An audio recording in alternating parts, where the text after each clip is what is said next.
జరగాల్సిన నష్టం జరిగిపోయాక మావోయిస్టులు శాంతి మంత్రం ఆలపిస్తున్నారు.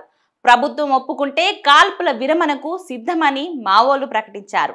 ఆపరేషన్ ఖగార్ను వెంటనే నిలిపివేసి ఎన్కౌంటర్లు ఆపితే ఆయుధాలు వదిలేస్తామని మావోయిస్టులు కేంద్ర హోంమంత్రి అమిత్ షాకు లేఖ రాశారు.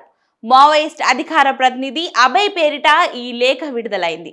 వరుసగా జరుగుతున్న ఎన్కౌంటర్లలో వందల సంఖ్యలో మావోయిస్టులు చనిపోతున్నారు. ఈ ఏడాదిలోనే ఇప్పటి వరకు 120 మందికి పైగా చనిపోయారు. అందుకే మావోయిస్టులు ఈ నిర్ణయం తీసుకున్నట్లు తెలుస్తుంది. ఇక ఈ మేరకు సామాజిక మాధ్యమాలలో పలు కథనాలు వస్తున్నాయి. నెల రోజుల పాటు ఆయుధాలు వదిలేస్తామని లేఖ రాశారని ప్రచారం జరుగుతుంది. తక్షణమే ఆపరేషన్ ఖగార్ను నిలిపివేసి ఎన్కౌంటర్లు కనుక ఆపితే ఆయుధాలు వదలడానికి తాము సిద్ధంగా ఉన్నామని మావోలు లేఖలో పేర్కొన్నట్లు సమాచారం. కాల్పుల విరమణ పాటిస్తామని లేఖలో వివరించారని బీజేపీ జాతీయ అధికార ప్రతినిధి ప్రదీప్ భండారీ ఎక్స్లో పోస్టులు పెట్టారు. ఇది బీజేపీ విజయమని పలువురు పేర్కొంటున్నారు. 2026 మార్చి వరకు మావోయిజాన్ని అంతం చేస్తామని కేంద్ర హోంమంత్రి అమిత్ షా చెబుతూ వస్తున్నారు. ఆపరేషన్ ఖగార్ పేరుతో ఇప్పటికే మహారాష్ట్ర, జార్ఖండ్, ఛత్తీస్గఢ్లో 120 మంది మావోయిస్టులు చనిపోయారు.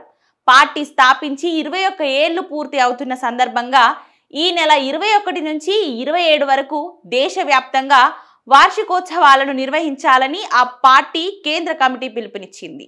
ఆపరేషన్ ఖగార్ను తిప్పికొట్టి పార్టీని, గెరిల్లా ఆర్మీ, ప్రజా సంఘాలను కాపాడుకోవాలని సూచించింది. ఈ క్రమంలో మావోయిస్టు పార్టీ ఈ సంచలన ప్రకటన చేసినట్లు మేధావులు భావిస్తున్నారు. జార్ఖండ్లోని హజరీబాగ్ జిల్లాలో సోమవారం జరిగిన ఎదురు కాల్పుల్లో 3 మావోయిస్టులు మృతి చెందగా 2 భద్రతా సిబ్బంది గాయపడ్డారు. కాగా మృతులలో మావోయిస్టు పార్టీ కేంద్ర కమిటీ సభ్యుడు సహదేవ్ సోరెన్ ఉన్నాడని పోలీసులు చెప్పారు. ఇతనిపై ₹1 కోటి రివార్డు ఉందని పేర్కొన్నారు.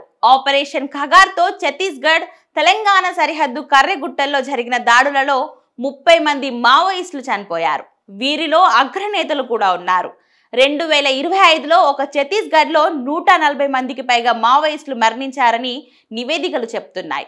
ఇక ఈ ఆపరేషన్తో మావోయిస్ట్ దళాలు బలహీనమవుతున్న గిరిజన ప్రాంతాలలో ప్రజలు తీవ్రంగా ప్రభావితులవుతున్నారని, మానవ హక్కుల ఉల్లంఘన ఆరోపణలు ఉన్నాయని పలు వర్గాలు చెబుతున్నాయి.